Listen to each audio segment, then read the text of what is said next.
मेरी बात सुनो ध्यान से। मुझे ब्याज का पैसा आज ही चाहिए और अभी चाहिए। अगर आज तुम लोगों ने पैसा नहीं दिया तो मैं यहाँ से जाने नहीं दूंगा। ये 10,000 रुपए हम लाए तो है ना साहब जी, आप ये ले लीजिए।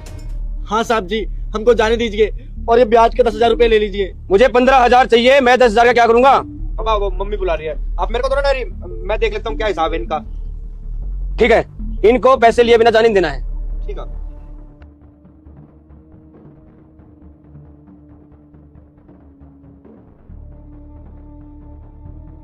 हाँ भाई, क्या नाम है तेरा? बाबूजी, रोहन नाम है मेरा। और पैसे क्यों नहीं दे रहा तू? साहब जी, हमारे बाबूजी की ना तबीयत खराब है, तो उस चक्कर में हमसे ना पैसे लग गए उसमें, और मालिक ने हमको ये बोला कि पूरे 15,000 रुपए लेंगे तभी तुमको जाने देंगे। और हम देखो ना, ब्याज के पैसे तो हम लाए हैं 10,000, ये ले लीजिए और हमको छोड़ दीजिए। और हाँ, हमको ना सुबह से बिठा रखा है, मेरे को और मेरी बीबी को, हमको जाने नहीं दे रहे हैं। कितना पैसा लेकर आया था? 10,000 लेके गए थे। कितने दिन पहले?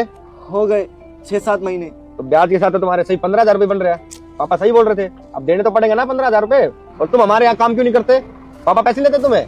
साहब देखिए ना, बड़े साहब ने हमें सुबह से यहाँ बिठा रखा है और वो बोल रहे हैं कि हम उनके खेतों में ही काम करें।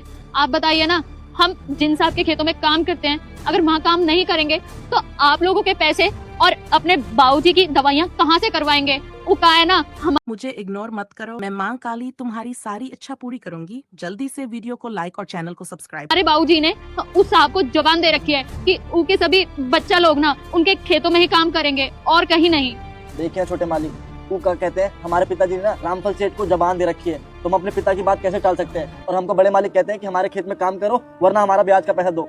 हम कहाँ से लाएंगे मालिक इतना पैसा? अच्छा, तो तुम सेठ रामफल के यहाँ काम करते हो? अरे वो तो बड़ा हरामी है, किसी के भी पैसे देता काम करा के, और तुम उसी के पास काम कर रहे हो। साहब इस चीज में ना हमारी मर्जी नहीं है, पर हमारी मजबूरी जरूर है साहब। वो का है ना, हम लोगों की शादी के वक्त बाबूजी ने जो पैसे उधार लिए थे रामफल सेठ से, और शादी में वो पैसे खर्च हो गए। अब वो पैसे चुकाने की वजह से हमको उनके खेतों में काम करना पड़ रहा है, मजदूरी करनी पड़ रही है, वरना हमारी तो इतनी औकात है नहीं ना साहब जो हम उनके पैसे ऐसे चुका पाएंगे। तो बस मेहनत मजदूरी करके उनके पैसे चुका रहे हैं।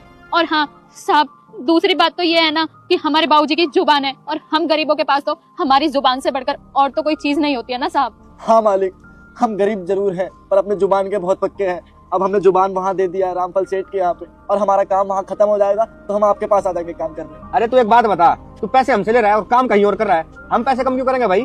अरे इसमें हमारा क्या फायदा है? हमारे से पैसे ले जाके कहीं और काम कर रहा है और वापस से उतने